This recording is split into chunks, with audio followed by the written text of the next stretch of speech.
Hello, my creeplings.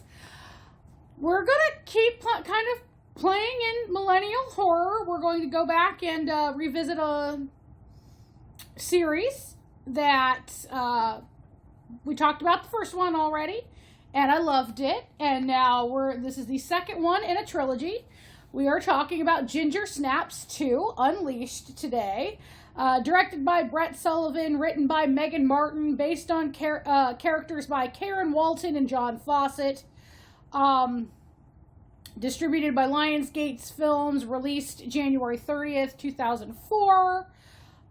Again, a Canadian horror movie.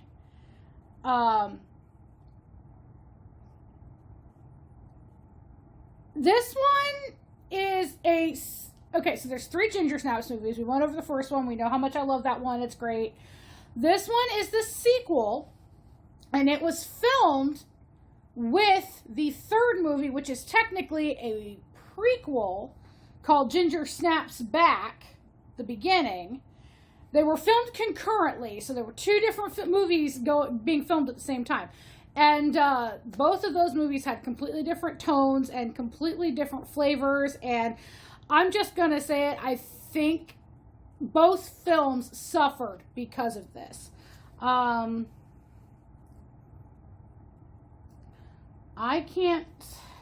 see. This was released in theaters in Canada, but on home video in the U.S. So, the U.S. didn't get it until the 13th of April. Canada got it in theaters first. I want to say the prequel was a straight-to-video because this did not make its money back in the U.S. This budget was a $3.5 million budget, and it only made $80,000. Let's hope the Canadians brought that in because that's just the U.S. haul. So a lot of people like this one, but they don't like it as much as the first one. And I mean, when you're talking about trilogies, usually you have people who argue either the second one is the worst or the second one is the best. Ask your friends, if you're my age, if you're a Gen Xer, definitely. Ask your friends how they feel about The Empire Strikes Back. You will either get, oh my god, I hate that one, because it ends on a sour note, it's not complete, or you get, oh my god, I love that one. It was so dark. It ended so bad. And it left me thirsting for more. So I guess it depends on what you think a second part of a trilogy should do. So, alright. I'm totally going off on a tangent here. So let's get back to talking about this film. So, Ginger Snaps 2 takes place in an undefined amount of time after the first one. Now, the first one, well, the last day of the film was a Halloween party. So we'll say it was actually on Halloween. It was October 31st. This is winter, but I'm going to preface this by saying this is winter in Canada. Now, those of you in the United States south of the Mason-Dixon line do not understand how long winter can hold on the farther north you go. Those of you in northern New England, the northern Midwest, all the Canadian border states, you know that it can be cold and snowy as late as March. I'm to understand that in places like the UP of Michigan, the upper parts of Minnesota and Wisconsin, they can have snow on Easter. So it's an undefined time from after Halloween to before April. I'm going to make the guess that it was probably sometime in the new year, given some context clues from what is mentioned in the B story. But it has definitely been a decent amount of time. Now, just to recap, Ginger Snaps. Sisters Ginger and Bridget Fitzgerald are suburban gothic teenagers. Ginger's bitten by a werewolf. who is a male werewolf, I might add, she ends up getting infected with lycanthropy, is stalked by this male werewolf at the same time that Bridget is attempting to find a cure for Ginger. Ginger not only is getting more animalistic, but she's definitely becoming more of a sexual creature, which is bothering Bridget. They had a very unhealthily codependent relationship, and that didn't help the situation. So by the end of the movie, Ginger had pretty much turned into a full werewolf, and Bridget, in some misguided holy grail toss moment, thought that by ingesting Bridget's blood, or Ginger's blood, and infecting herself, Bridget would be able to control Ginger, or at least get her to stop killing people, and it didn't work, so Bridget had to kill Ginger. So we open up on Ginger dead, and Bridget she's on her own. She's basically dosing herself with monk's hood to slow down the effects of the change, this is what they keep calling it. Bridget completely shaves her body to get rid of the excess hair because she's starting to get furry. She cuts her arms with a scalpel, and she's keeping track of how fast they heal. She's logging it, and she's starting to noticing she's healing faster and faster and faster. Ginger keeps appearing as an apparition figure of Bridget's deteriorating mental health, and she's warning her that the monk's hood's only slowing the transformation. It's not stopping it.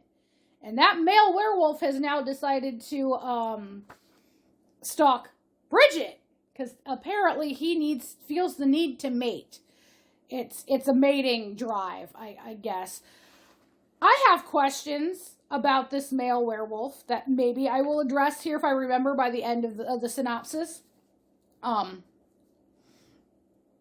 So Bridget has holed up in a cheap ass motel, keeps going back and forth to the library, and is looking at science books, health books, herbalist books, folklore and mythology books. She's got a huge backlog of books that are overdue and not returned. And the male librarian teases her, about her being there and all that. And when she goes to check out the books she had in her hands, he informs her he can't because of her outstanding fines and all that. So she just drops everything and leaves. She's back at her hotel. She's, dosing and checking her progress on her healing and all of that. And the male librarian shows up with the books that she was wanting to check out.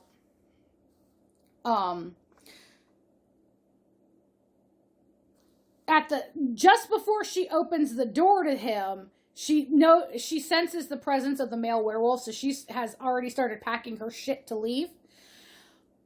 Male librarian shows up. She opens the door. He notices she looks like something's wrong with her. She might be in shock. She's strung out. So he's like, okay, I'm going to get you help. He gets her to the car, and the male werewolf attacks, kills the male librarian, and Bridge,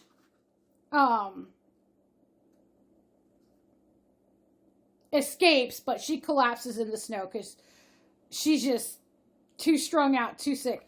She wakes up in an inpatient drug rehab hospital. She tries to escape. She's not successful. She's like, you need to let me go. Alice, their director, who claims she has seen it all, heard it all, she's been there. If you could, shoot it or snort it, I've done it. Except, one of those lovely people.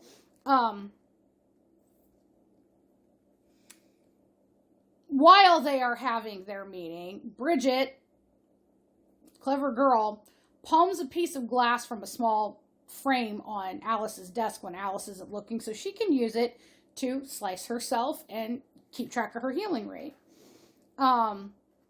There are a handful of orderlies at the clinic. Tyler is one of the younger male ones, and he's got a little thing going on the side. He's the night orderly, and he's like, he's their Dr. Feelgood.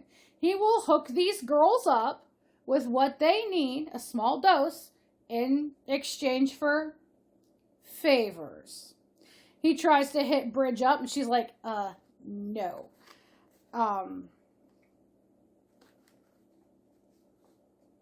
So we keep watching her go on, and we meet Ghost.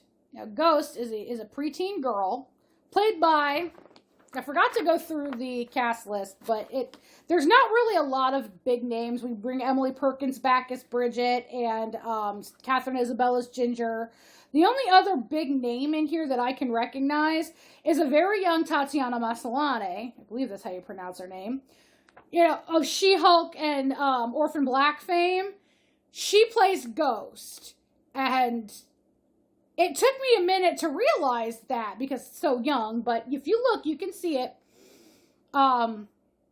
She's also bleached blonde and very young.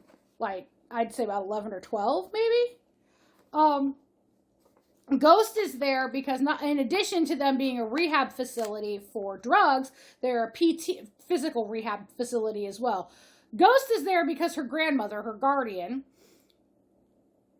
burned from head to toe. She is in body wrap and can't talk, all that stuff. So Ghost is there until they can find a foster situation for her. Ghost is fascinated by the newcomer, by Bridget. And you find out a few things about Ghost as time goes on. That girl isn't quite grounded in reality.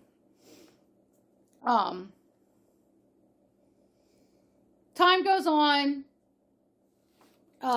Bridget she's healing faster, and her rate of transformation keeps getting more and more indicators, the hair, the healing, etc. They're doing a group therapy session where the therapist has them all laying down on the ground, and it's supposed to be a body stretching and meditation situation. But Bridget's mind goes into overdrive fantasy mode, and I like the way Wikipedia put this down, so I'm going to read it. Bridget fantasizes about her stretching class being instructed to lie on the floor and violently masturbate. And yes, she starts having violent thoughts of not just pleasuring herself, but killing. And the whole time the instructor is talking about how, imagine the chest of a stranger. Imagine your teeth sinking into that flesh. Imagine the warm rush of blood in your mouth. Like, she is fantasizing herself deep into ripping this fictional man apart. But, Ginger shows up in the vision and jolts Bridge back to reality. And horrifyingly, Bridget's palm is now covered with hair. So, I mean, yay for them bringing up the if you do it too much, you'll get hairy palms reference. But, it's just, that was a bit surreal. I'm not knocking, taking care of yourself. I'm not saying that's bad. I'm just saying, coupling that with talking about the desire to rip a man to shreds with your bare teeth, bit surreal, but a bit thought-provoking at the same time. Definitely got the mental brain train going. So here we go back to Ghost.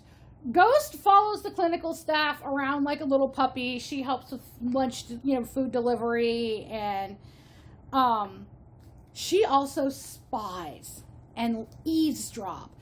eavesdrops like crazy. She eavesdrops on the discussion between Alice and the orderlies about what Bridget is injecting when they finally get the tests back. That it's, monk's hood, it's a poison, and the levels that she is injecting would kill a normal human being.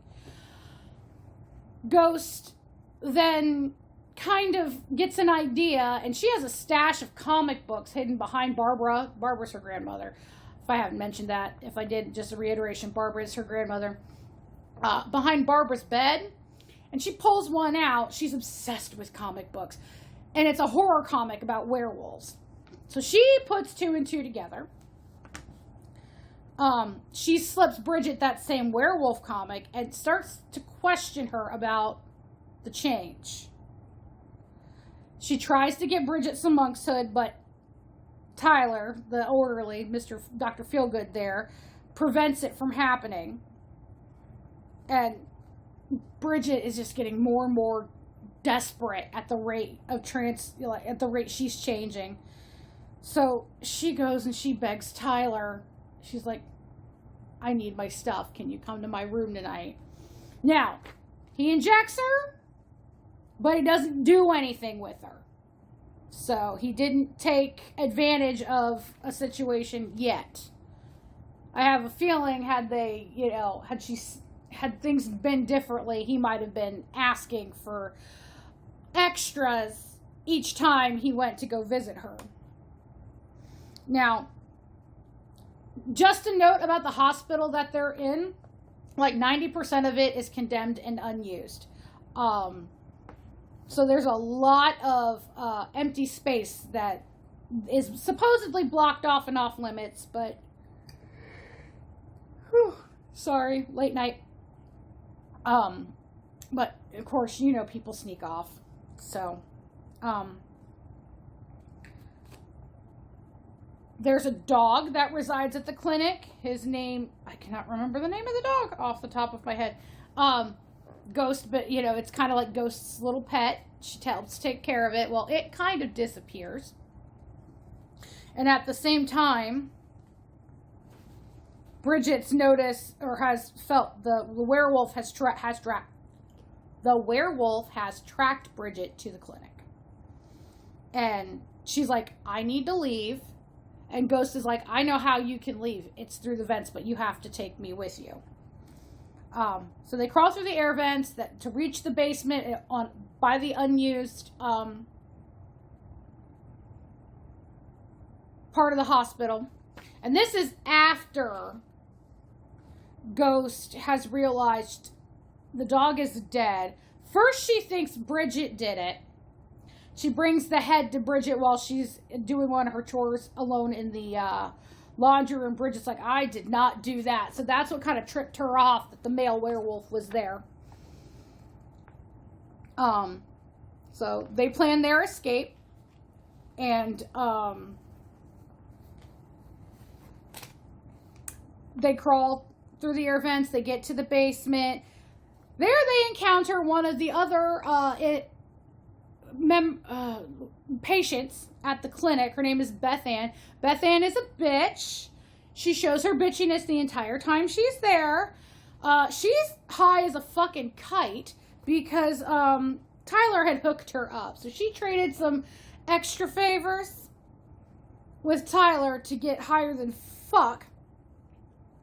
And unfortunately, because she's high as fuck, the whale werewolf, trying to get to Bridget, ends up killing Beth Ann. Bridget fights the werewolf, but she's wounded. She and Ghost escape stealing the clinic's car, and Bridget's healing at an accelerated rate. Like, it's almost instant now. So, they end up heading to Ghost's house, Barbara's house. Now, this is where we start echoing out what happened to Barbara. And it also gives us some hints as to how late in the season it really is. At first, Ghost tells her that Barbara was hanging Christmas lights. So, we know this is post Christmas decorating season. And the old lights went up and, sparked off, catching Barbara's clothes on fire. Barbara did the stop, drop, and roll and just ended up getting so tangled up in the lights it made it even worse. And then she goes, oh no, I'm kidding. Barbara fell asleep with her nightly bedtime cigarette. And so Bridget thinks that's what happened.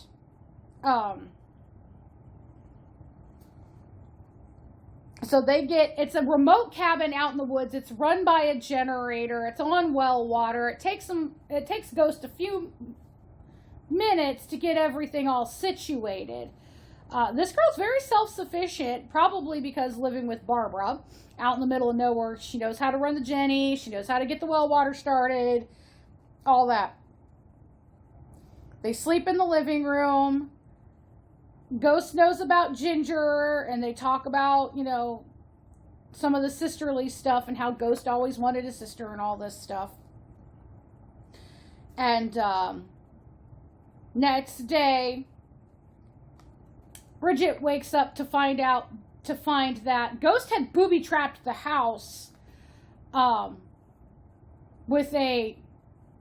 she made an effigy of like a tree branch and polyester clothes and jars full of gasoline and Christmas lights. She called it Polly, short for polyester. Set it up with the tripwire, so if anybody tripped the wire, it would go up and warn them and scare off whatever. Well, later that evening, something does trip the wire. It turns out it was the male werewolf. Wrong folklore there. And there's a dying deer the male werewolf had killed. Bridget goes out to investigate and starts to feed off the deer, which horrifies her.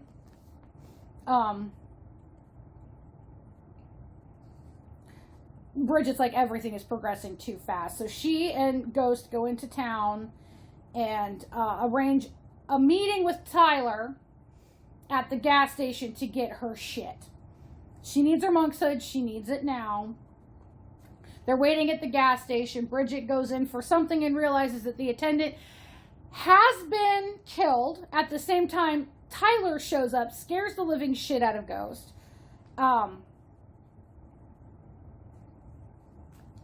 They hurry up over to Barbara's house. Tyler and let's drop that because of those three, they don't know that Beth Ann's dead. Those three escaping, that he's on administrative leave with no pay. He's kind of pissed. But he shoots her up per request. Honestly, she was going to try to do it herself, but she was shaking so much, she's like, here, let me do it. Well, her body starts to reject the monk's hood. She goes into kind of another state of shock. Tyler takes her off to the side, calls Alice, and at this point, Ghost starts to get jealous of the attention that Tyler's getting from Bridget. She wants Bridget all to herself. So, once everything calms down and Bridget's up and around and she goes to see what Ghost is up to, Ghost tells her that Tyler's been abusing her. And, this kind of pisses Bridget off. So she tricks Tyler outside and locks him out and lets him become the victim of the next meal of the male werewolf. So, at this point, Alice arrives because Tyler had called her. And, Ghost has gotten a hold of Barbara's hunting rifle because Barbara apparently hunted squirrels. And, shoots at the door. She misses Alice. Thank goodness. For now.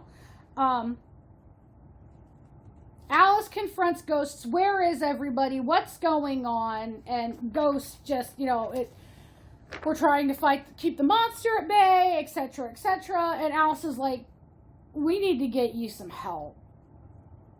At the same time, Bridget is starting to go through more transformation and she's hiding in Barbara's bathroom when she notices a sign. It's a little wooden frog sign with a little banner hanging off of it. If you smoke, I'll croak. Which gets Bridget's mind going, and she's like, Barbara wasn't a smoker. So she confronts Ghost about it right with Alice there. She's like, Barbara wasn't a smoker. You set her on fire, didn't you? I don't remember if we get a definitive yes or no. But, yeah, so Ghost is a very manipulative little shit. You find out in the course of the in Barbara's home period that apparently she set Barbara on fire and then took care of her for 40 odd something days before the police showed up. And then Barbara ended up in the hospital. This little girl's a sociopath in the making. So, okay. So going back to the timeline thing. If Barbara was able to get her Christmas lights up, which she was, you see them in the thing, unless Ghost did it, and that's 44 days, that's a month and a half before she ended up in the hospital. So yeah, I'm guessing they're in January, February at this point in time. So Bridge has been dealing with this for a while. Dodging a super horny male werewolf, trying to, cure herself of a disease she did not want, but ended up getting to keep her sister. I'm honestly surprised it took this long for it to happen. So at the climax of the film, we have them luring the male werewolf in to kill him. We have Ghost and Alice holed up in the attic until Ghost kills Alice with a hammer by bashing her in the head. Bridget and the male werewolf square off on the main floor. He ends up getting killed, ends up in the basement, but he clamps down on her, like he's bitten her a couple more times. So no matter what, she's not getting rid of this lycanthropy anymore. They end up in the basement. Alice's body is in the basement. Bridget crawls up the steps and just begs Ghost to kill her to end it now. No, Ghost just pushes her down in the basement. And this isn't like a normal door and stairs. This is a cellar setup. Very much Evil Dead. Trap door in the floor setup. She pushes her down there. Locks it in. And we fade out and then go back in. And now the house is all cleaned up. There's a welcome back Barbara sign there. And Ghost creating her little comic books. There's a little voiceover. Ghost likes to talk like a narrator and refer to herself and things in the third person. We zoom in on her illustrating a comic book that depicts herself as a powerful warrior with a werewolf as a pet. Ghost narrates that Bridget is getting stronger and waiting to be released on her enemies, of which there are many. So, I guess the prevailing idea is that Ghost thinks she can now control Bridget in full wolf form and is going to use her to wreak havoc on her enemies. Which that could have been a really interesting sequel. So, there are things I love about this movie, and there are things I don't love about this movie. I do not like the ghost stuff. The deluded little girl who's a sociopath in the making. I would have much rather her be, yes, a curious and intelligent little comic book nerd who did figure out that Bridget was suffering from lycanthropy and was going to help her get out and help her cure herself and maybe dies by the end of it.